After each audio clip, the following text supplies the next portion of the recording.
Let's see, I'm going to put this in my hand so I have it like this. Hi, everybody. Good evening. Hi. Can everyone hear me okay? Okay, great.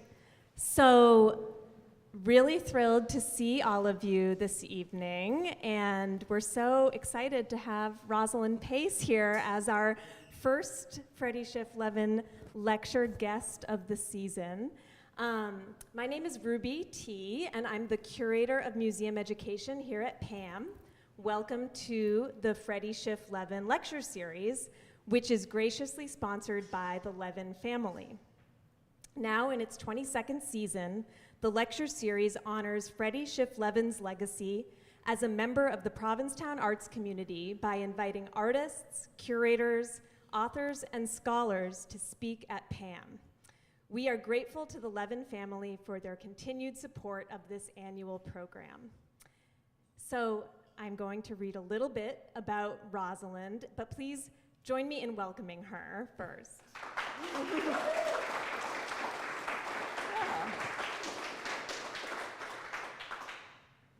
Rosalind Pace has been a fixture of the Outer Cape community for decades.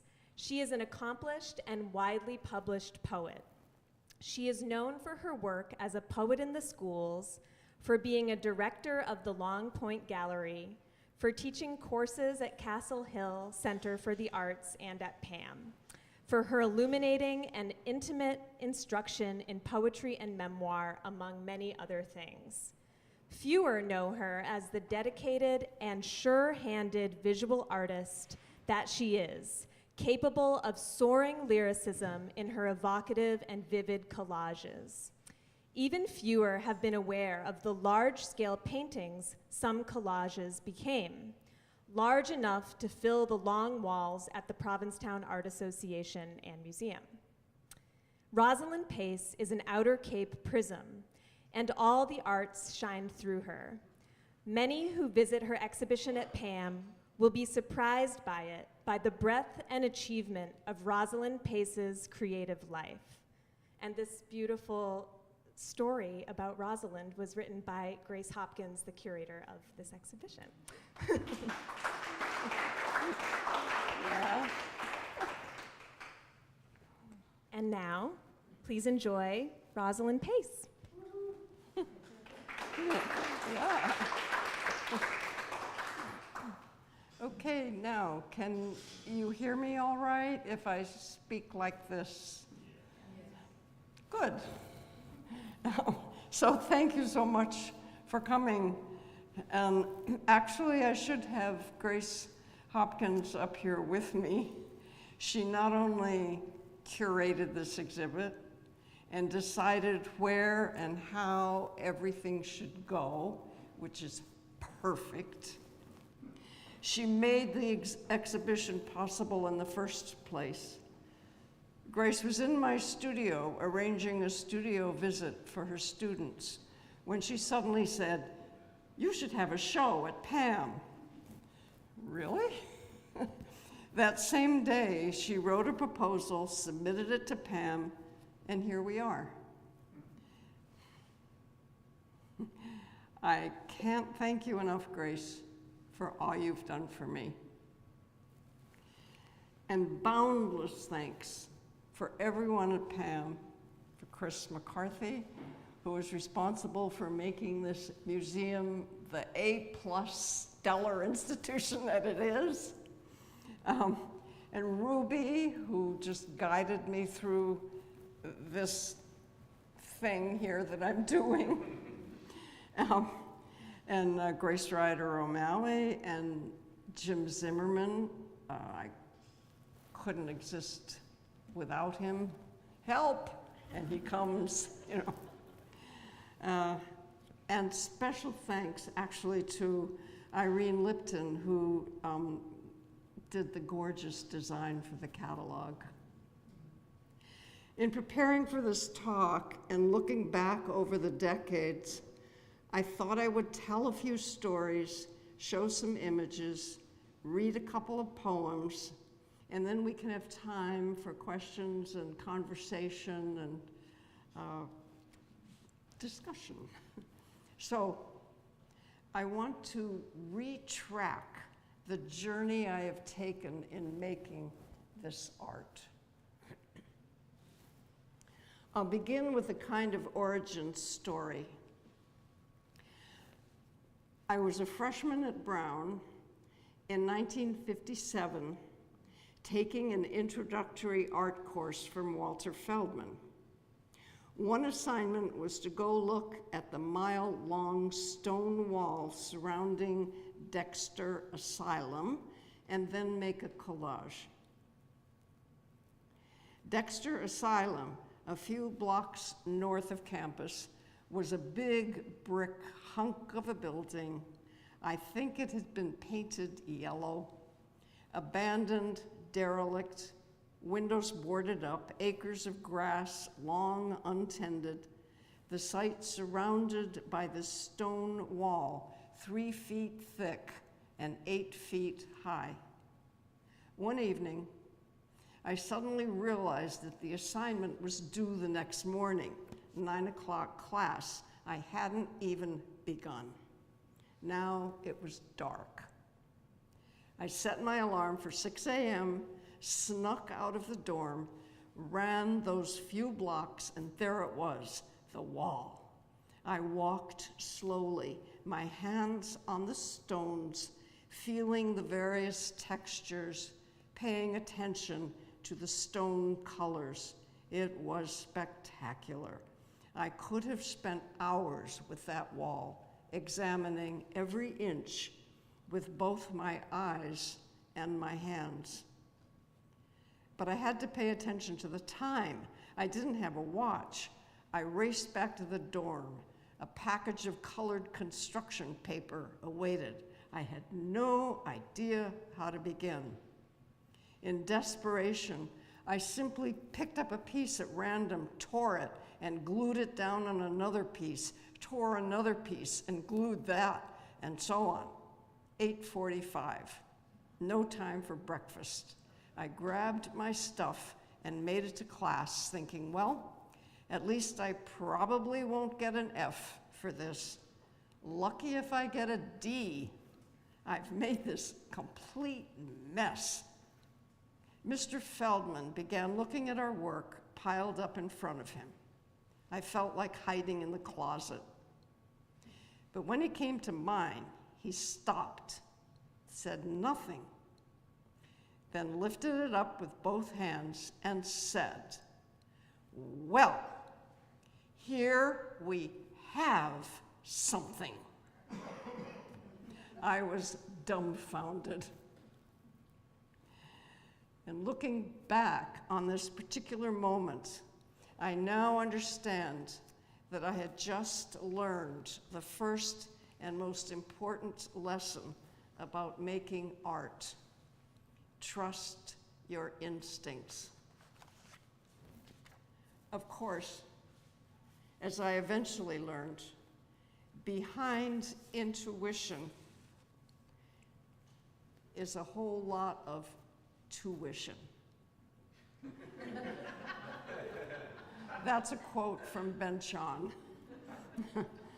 And as I learned from Alan Dugan during the 20 summers he taught at Castle Hill, the poet is always struggling between the Apollonian side of the brain and the Dionysian side of the brain, between the conscious and the subconscious, the intentional and the intuitive, and that in that conversation, most art gets made.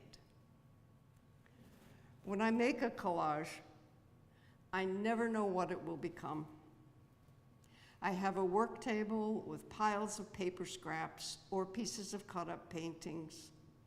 I pick a piece, any piece, and put it down. Sometimes I pick up 2 pieces at once. It's how I work. Many pieces get picked up, moved around, taken away, cut in half. Sometimes it's a large piece, sometimes a very small piece. But something starts to get built. Something starts to happen. I go back and forth between playing and hard looking when I ask myself, what's working? What seems to belong? What is creating a nice kind of tension, movement, something that feels alive? In 1973, I came to Castle Hill to take a magical workshop in abstract expressionist technique from someone named Bud Hopkins. Those 2 weeks changed my life. I learned 2 transformational things that summer. One, that I was, in fact, an artist. And 2, that I wanted to spend the rest of my life in Truro. Bud taught by pointing out what worked and why. He showed that a small event and a large event sharing a space gave a kind of monumentality to the work.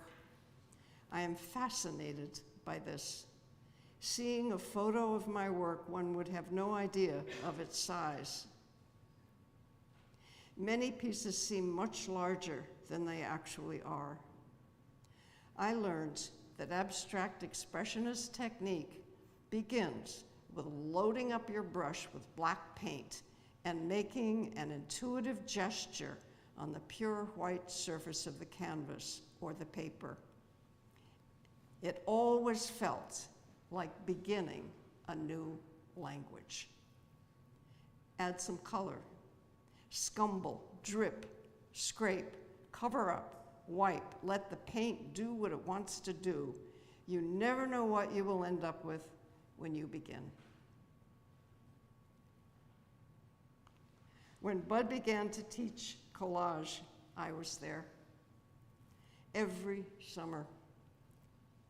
We worked with packets of color aid paper, and in the 70s, my collages were built with large areas of solid colors, using these papers as the primary initial gesture. I was, and still am, besotted with color.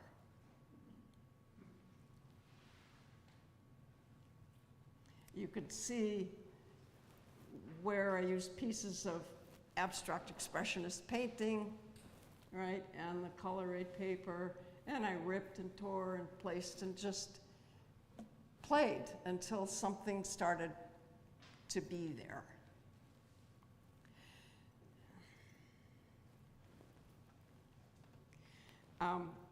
And I was, and still am, besotted with Truro and the Outer Cape. And in 1978, I had my footholds on Fisher Road.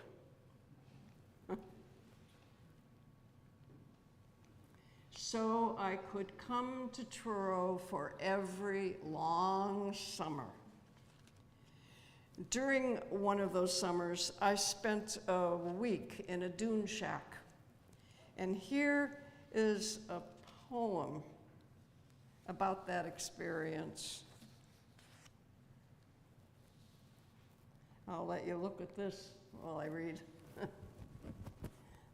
It's called Provinceland's Dunes. Here I learned how not to make a difference. The dunes change by the hour.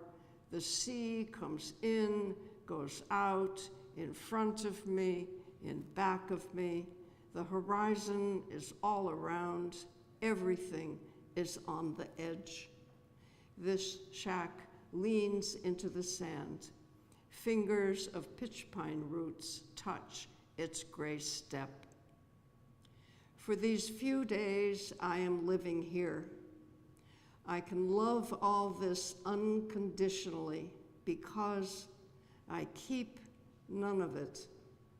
Even so, such longing for the forever rises and falls as each wave breaks itself on the shore, and yet Single grasses in the night are blown like compasses, and at dawn stand up in the center of their delicate, perfect circles.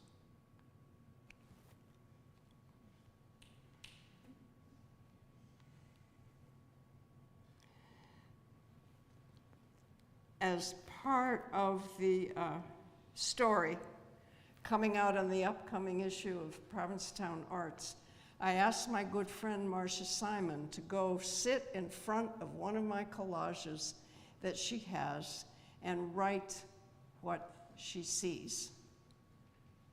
I'm not showing an image of this collage because I want you to see it in your mind, creating it for yourselves. She writes, "The blue papers move across, over, and through the white format. They curve like waves, wave upon wave, blues, lights, dark, purple, with white caps ripping them, shimmering. White paper with black, ink black messages we can almost read but never can. Black rectangular shapes stand guard, but a pale purple rectangle floats to the surface, almost pressing through the glass. A blood red rectangle stands behind the blues, but presses forward, breaking through the clean bottom format, reminding us of danger, inescapable danger. This collage has hung above my living room couch for half a century, delighting me, even as it warns me that nothing ever stands still."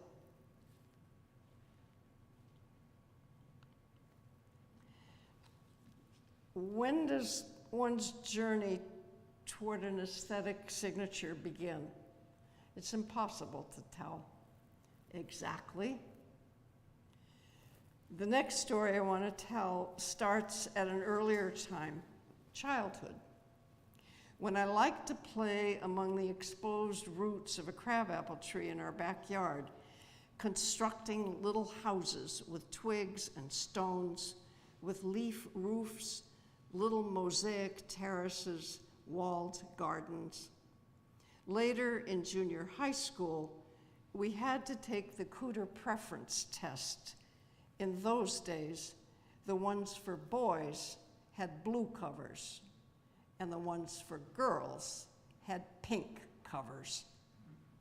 I was very good at taking tests, but this was an uncomfortable and mystifying experience for me, because I couldn't find anything in my pink booklet that I preferred to do. One day I said to my father that I wanted to be an architect. "You can't be an architect," he said. "You're no good in math. And you need math to be an architect." So that was that. But what I think I really wanted to do was to construct light and space, interesting transitions, surprising vistas, and is what I've been instinctively doing in my collages for over 50 years. During the 70s and 80s, I tried actually working on a large scale, assembled paintings that began as small collages. I had the use of an enormous space at Muhlenberg College, where I was artist in residence for a short time. This freestanding construction, doors and ladders, shown here in the Long Point Gallery invitational exhibit. I was invited by Bud. You can see how my aesthetic vocabulary is becoming defined. And if you look at this, and whoops, I'm going the wrong way. You see?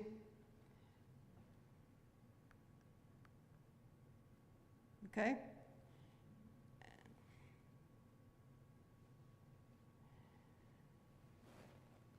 Areas of solid color, areas of expressionistic painting.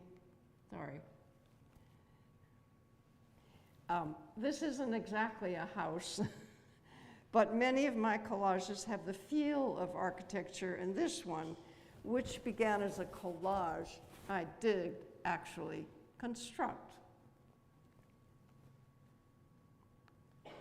And this, of course, is a beautiful installation photo by Jim Zimmerman of the good promises of the Lord here in this gallery, which I painted in 1981 from a collage study.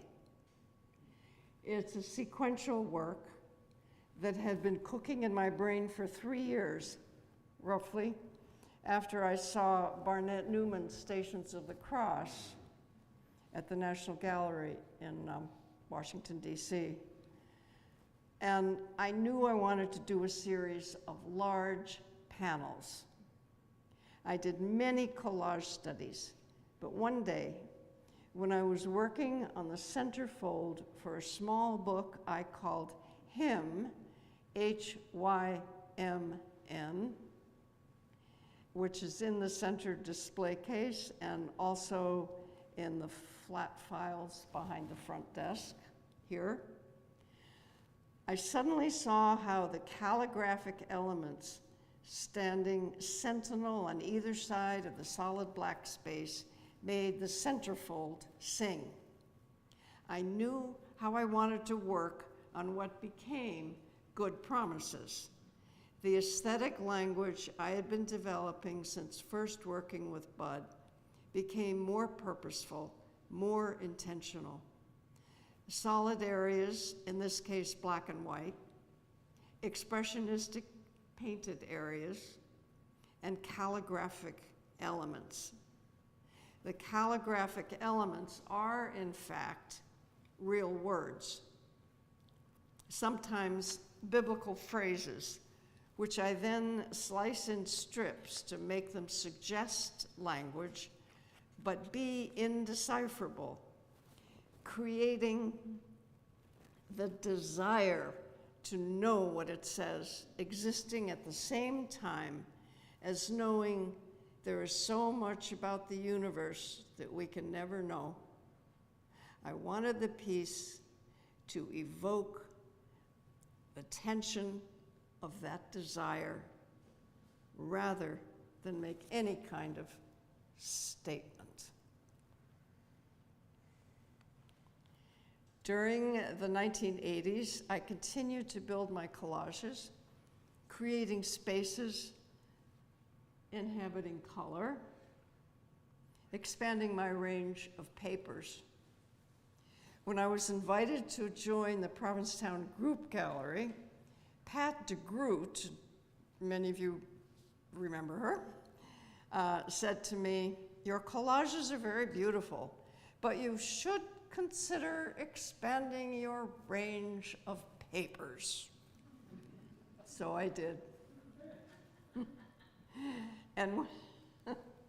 And when I took a summer workshop in collage with Leo Manso, he said of the work I showed to him, "It looks like you are fully committed to this aesthetic." I was startled into saying that I was.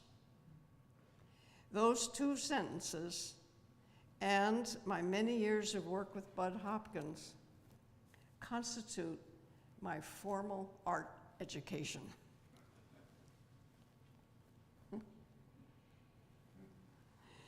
Also, during the 70s and 80s, I had begun to teach collage at Castle Hill and to co-teach image making with my good friend Marcia Simon, friends since college. We invented this week-long workshop one winter day in her kitchen as our two young sons raced around the kitchen island in their little pedal cars. Image making explores the relationship between verbal and visual images. Each day, participants do 2 activities, one visual and one with words, that are parallel but not illustrative. A body of raw material is generated, aesthetic signatures are discovered, culminating in the creation of a unique handmade book. Part of image making involves examining medieval books of hours, illuminated manuscripts, letter design. In 1991, I made my own, God, it is fabulous seeing these this size. Listen. I made my own illuminated alphabet, a series of 26 collages, 4 inches square, 4 inches square. I hand cut each letter from 4-inch squares of black pastel paper, and then did my own illumination from the scraps of my pile of paper scraps on my work table. And you can see this alphabet now at Berta Walker's. And here's the alphabet book. It's all in here. And that's also there. I remember the year I made this alphabet. It was 1991, because that was the year I moved to Truro full time and built my house of windows, where I will be for the rest of my life.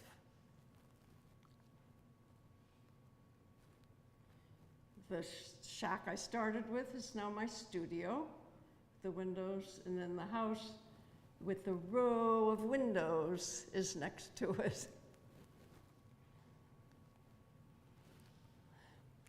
Loving books as I do, their look and feel and heft, the pleasure of turning pages, anticipating what comes next, it's no accident that my collages often suggest pages, sequence, passages, or journeys that I am drawn to, spaces I rest in and pass through when I allow my hands their intuitive play.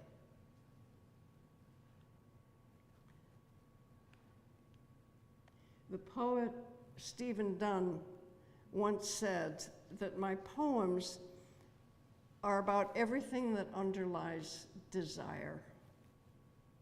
It occurred to me that his words could apply to the collages and sequential paintings as well.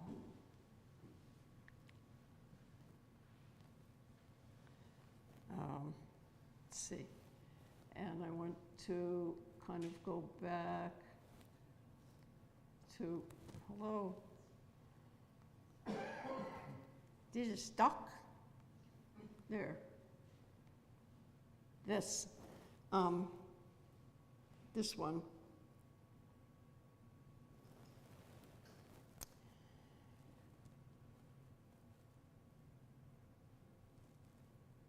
That the sequential paintings and also the collages evoke the desire to have the solid blacks connect with each other. They do not. The expressionistic elements to be part of the same original painting. They are not. The calligraphic elements to be actual language that we want to inhabit and move into through beyond this space to that space, with the desire for connection and understanding underlying everything. I'll say that again. The desire for connection and understanding underlying everything.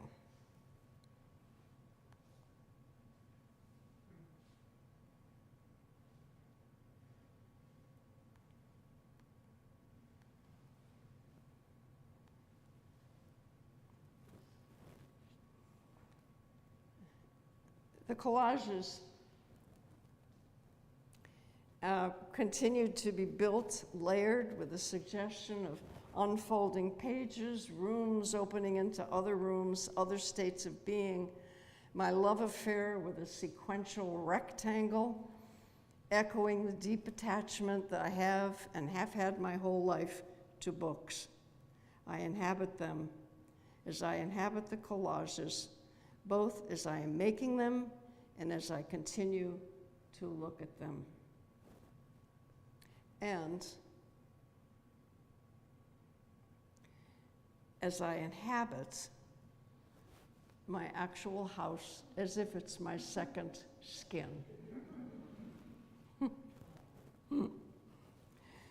When the 21st century began, I decided to clean my studio. And I took several old abstract expressionist paintings like this one from the early 70s. I took them off their stretchers and cut them up. I love scissors. This is a very old picture. I began, this one I haven't cut up yet, but I don't know. I began accumulating piles of pieces filled with luminous colors and activated brushstrokes, and my work table was filled with a whole new pile of raw material. I had so much fun doing this. It felt powerful, like the invention of a new set of periodic table elements that would transform what I would make.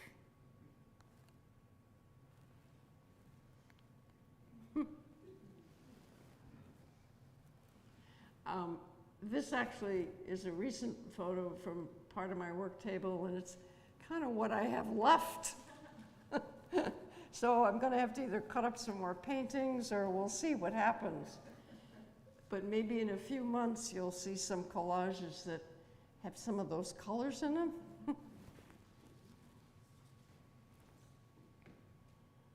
So I want to tell you another story. In 2010, I participated in a panel discussion at the Wellfleet Library called Transformations, Life into Art. I read a few poems, showed some slides of my collages, and a member of the audience spoke up and said she thought of me as a gleaner, gatherer, how I gathered pieces together to make my art. And as she spoke, I was suddenly struck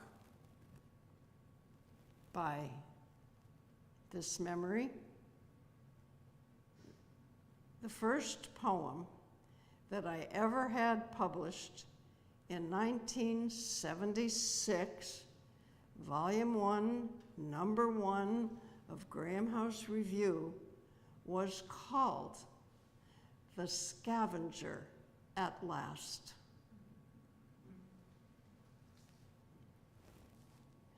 So here's a poem that I wrote a few months ago, so it's new. As I was working on a series of poems that gather bits and pieces of my complicated ancestral connection to the Jamestown colony.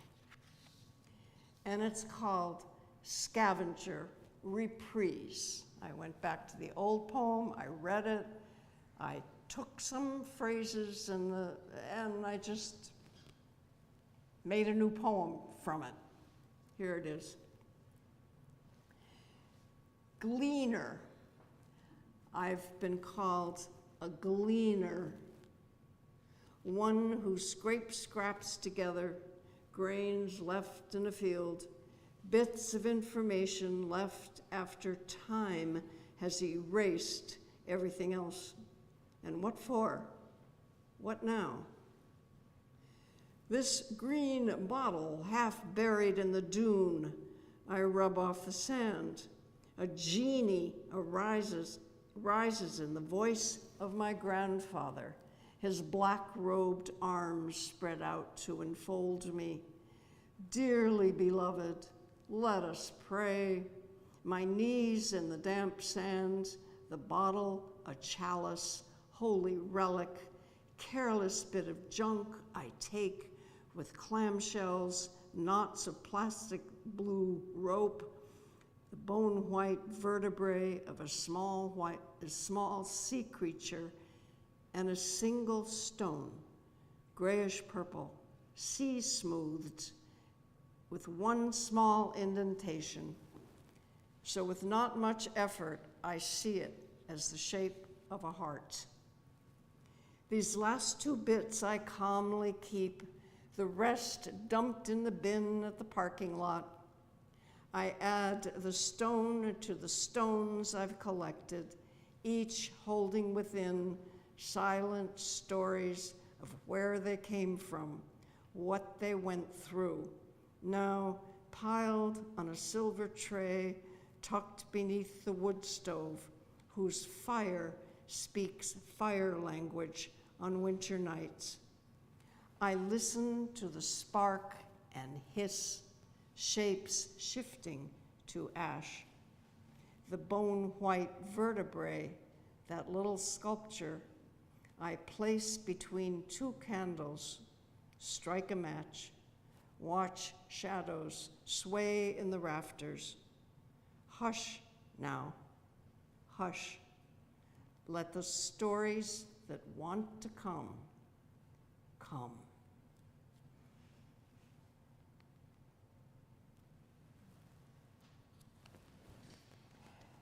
As I began to make collages with pieces of the old paintings, acrylic on canvas, it was as if I was painting again, making new paintings from bits and pieces of old canvases, a kind of transformation, using old elements to create new work. With this new body of work, I'm still using my collage making techniques, randomly picking up pieces, moving them around until something begins to happen, take shape, until the colors resonate, until my eye moves freely over the entire space. My deeply embedded signature emerges, color, luminosity, something small, feeling vast, passages, spaces opening into other spaces. It's how I make a poem, a phrase I hear, something I say or see, a scrap of this or that. Never know where it's going to go. Can never plan on how it will end, but it will take me somewhere surprising. And the journey of its making, if successful, leads to a place I never imagined or even knew it existed until it appears unbidden as the words move line by line down the page, or with the collages as my hands move intuitively among the pieces. These collages, you know, they're about this big, right? So seeing them larger than life, I love how I can see, you know, the edges of the canvas, you know, the little threads sticking out, and the texture of the canvas shows up big. Actually, you could see them in the real thing too if you get close enough. And it's just really exciting to see them this size. Yeah. And what I said, you know, these are small pieces, but they feel big somehow. You know, you could imagine these as big paintings. And so I find that really kind of wonderful.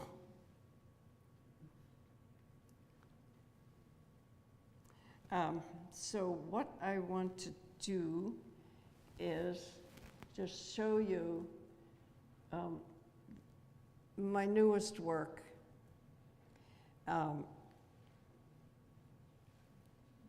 which from this year. And some of them you will be able to see at Berta Walker Gallery tomorrow in the opening at 6 o'clock.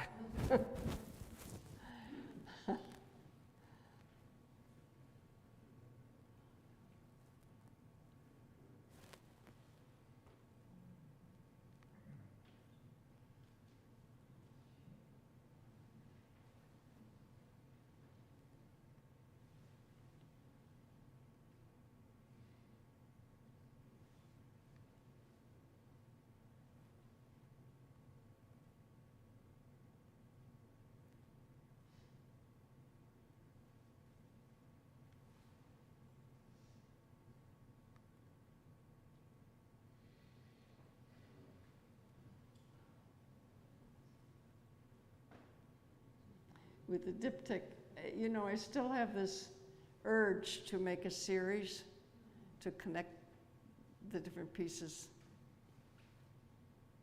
So that was fun. That was fun.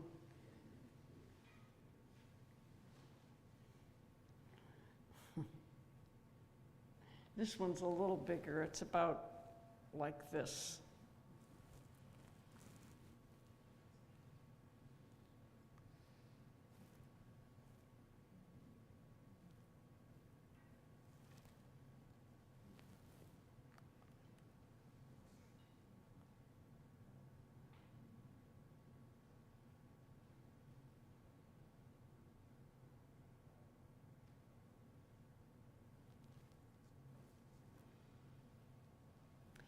So my final story, I have one more little short story for you. It begins with Berta's visit to my studio. The first thing she said when she walked in and saw some of my collages leaning against the couch, "Where have you been all these years?" Then she saw the new work, all these up on my wall, and she said, "I have a voice. That's your work speaking.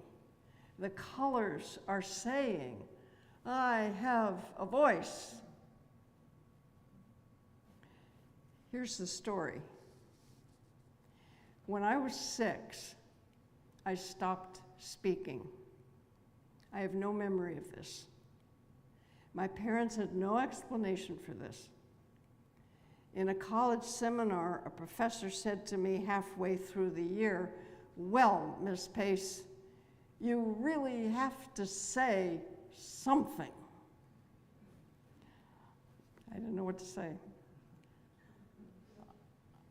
I'm thinking now that all of my work as both a visual artist and as a poet has been a journey toward making a distinctive voice, and that all of my work as a teacher and mentor has been figuring out ways to bring out the distinct voices of others.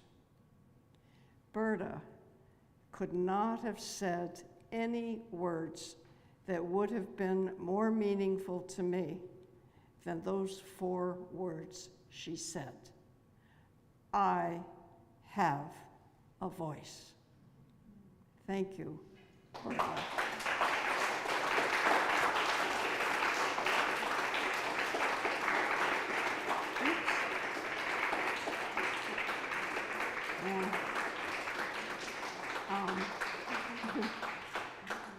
So I did want to just show one more thing, and I've lost it. I got it. You got it?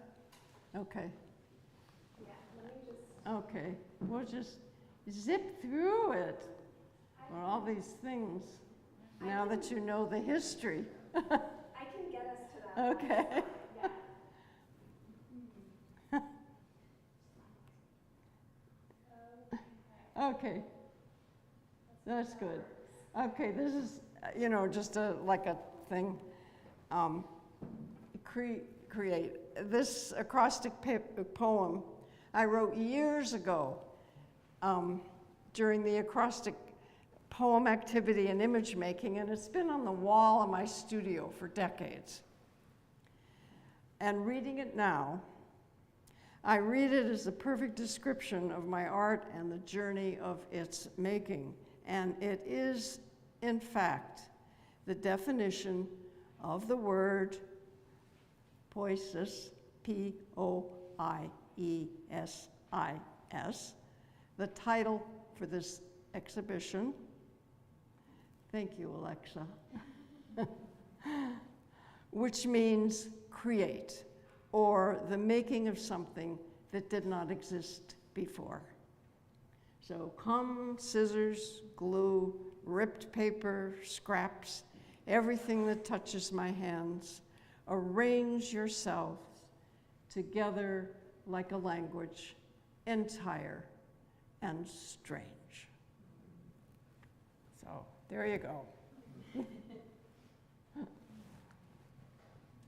Yeah. Thank you, Rosalind. Let's have another round of applause. That was wonderful. So anyway, what I want to do now, I just want to open it up, you know, if anyone has questions or comments, or if there's anything that you'd like to know more about or hear more about, the, you know, let's do that.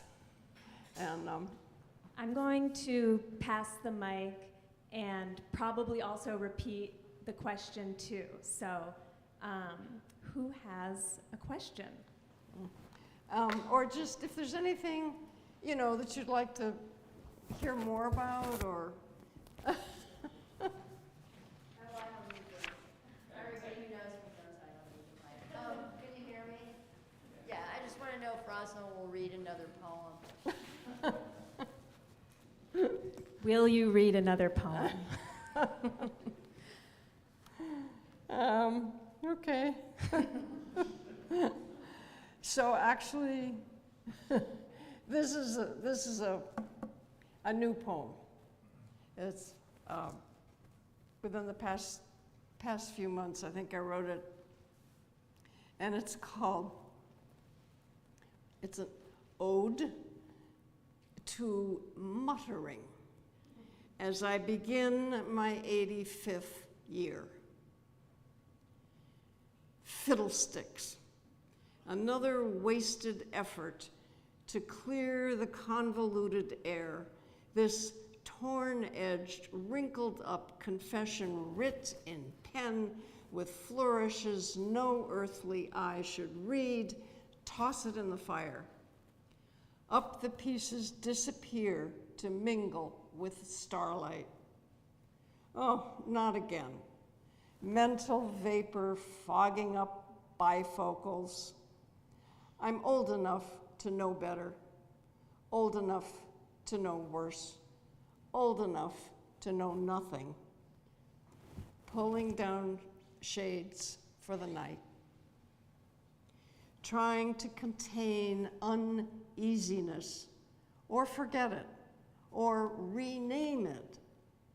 Welcome to the tenacity of regrets, what you keep trying to get rid of, what holds onto you, should've, could've, the usual refrain, the pleasures of fake humility.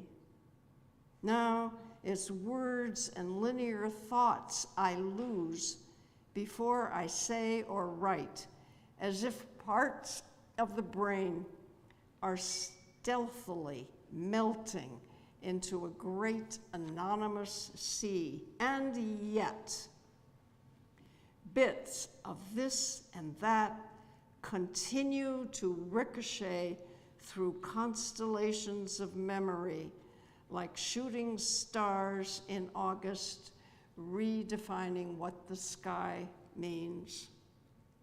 What disappears? What remains in place? For instance, this wooden box of marbles catching the morning light, endurable spheres of swirling greens, purples, blues, the largest a galaxy of white spinning veils, found in a dusty fruit cellar when I was 10, with me from place to place to place for 3/4 of a century. It's become one of my containers for the reassuring magic of existence. Therefore, praise both sun and fog, minutes and years, yes and no, the light that reaches us from stars long gone. I live now in a house of windows.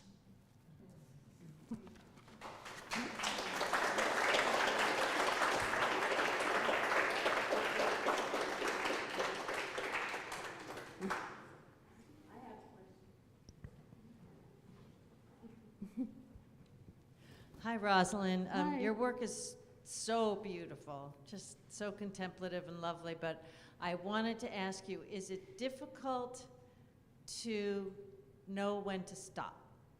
And I'm thinking specifically of the collages, but probably works for poetry too, but like, How do I know when to stop? yeah, I mean, I know you'll probably say when it all feels right, but Yeah, like, yeah, yeah. is it difficult to know when to stop, or is it something that you just do? The difficult part, that's a great question, because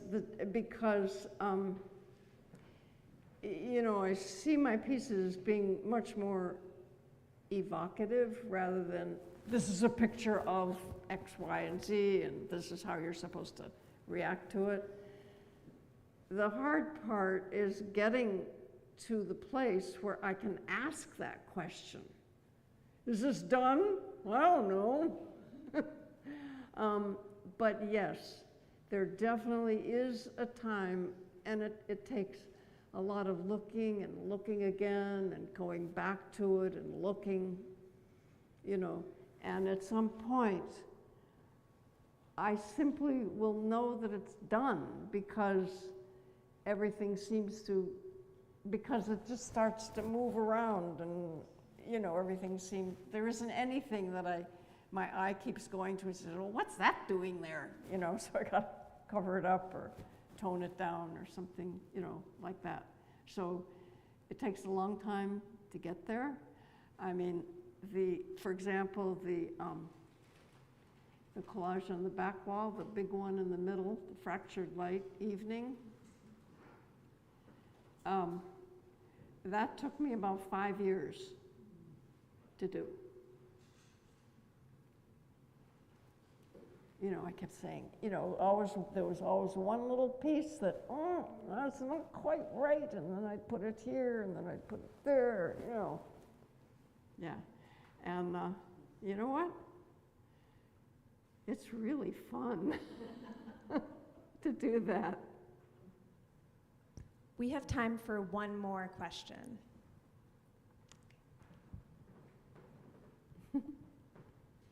Your pleasure in experiencing your paintings at this size was palpable. And I wondered, is this the first time you've seen these this large? Oh, in an exhibit, like? Yes. Yeah. Well, my real question behind it, Rosalind, is it, I feel your delight. I don't, but I guess I'm saying, I feel it. I feel your delight in seeing it this large. And I wonder, I'm happy for you.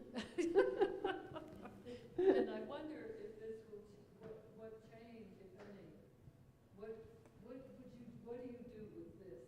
All your pleasure in doing something. Oh, what do I do with my pleasure? Yes, and then when you actually see it large, Uh-huh. all the pleasure in it. Uh-huh. You discovered something right on the spot. It felt like us, me as audience, that it was Yeah. a discovery right on the spot, right minute. Yeah. This minute.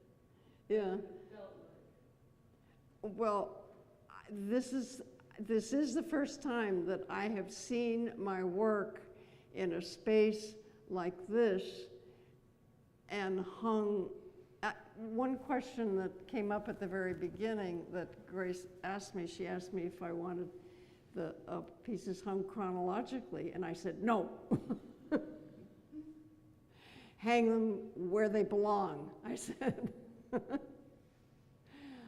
So that, you know, I don't understand time. Doesn't exist for me. So I think all of these pieces have been exhibited here and there at one time or another.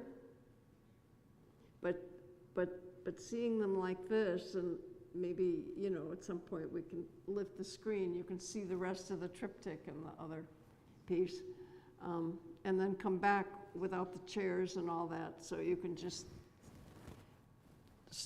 your eye can sweep around, and that's what's one of the really exciting things for me, to see this. And what am I going to do with it? Remember it for the rest of my life? Yes. But also, I can't wait to get back into the studio. I have no idea what's going to happen there, but something will. You will be surprised. And I'll be surprised. And it'll be something that has never existed before. Thank you, Rosalind. Thanks, everybody.